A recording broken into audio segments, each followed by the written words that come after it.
হুফাজুল কুরআন foundation বাংলাদেশের ৩০তম হিফজুল কুরআন প্রতিযোগিতার অংশ হিসেবে আনোয়ারা উপজেলা শাখার উদ্যোগে ৬০তম হিফজুল কুরআন প্রতিযোগিতা সম্পূর্ণই। অক্টোবর ২৮ তারিখ মঙ্গলবার ফজরতুন উপজেলার আনোয়ারা মডেল মসজিদ প্রাঙ্গণত দিনব্যাপী এই প্রতিযোগিতা ও পুরস্কার বিতরণ অনুষ্ঠিত হয়।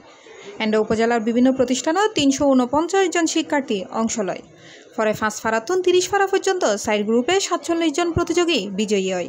বিজয়ী হলরে অর্থ সম্মাননা, ক্রেস্ট এবং সনদ ও জেলা প্রতিযোগিতায় অংশগ্রহণ করিবেলায় ইয়েস কার্ড প্রদান করা হয়।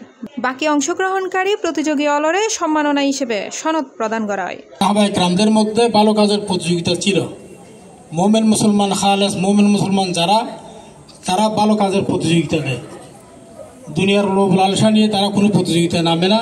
দুনিয়ার লোভ লালসা নিয়ে প্রতিযোগিতা নামলে সেখানে কলহ হয়, বিদ্রোহ হয়, মারামারি হয়। উক্ত পুরস্কার বিতরণ অনুষ্ঠানত হুফাজুল কুরআন ফাউন্ডেশন আনোয়ারা উপজেলা শাখার সভাপতি হাফেজ মহিউদ্দিনের সভাপতিত্বে এবং সাধারণ সম্পাদক মাওলানা মারিফুল ইসলাম ও দপ্তর সম্পাদক হাফেজ কারিম মিজানুর রহমানের যৌথ সঞ্চালনায় উপস্থিত আছেন দক্ষিণ জেলা বিএনপির সদস্য সচিব লায়ন মোহাম্মদ হেলাল উদ্দিন, জামায়াতে ইসলামী চট্টগ্রাম দক্ষিণ জেলা সাংগঠনিক সম্পাদক অধ্যাপক মাহমুদুল হাসান চৌধুরী, চট্টগ্রাম ১৩ আসনের ইসলামী আন্দোলন মনোনীত প্রার্থী ইরফানুল হক হালিম, কাফকো কেন্দ্রীয় জামে মসজিদের ইমাম ও খতিব মুফতি মাওলানা আবুল হোসেন সহ আরও বহুত কেউ।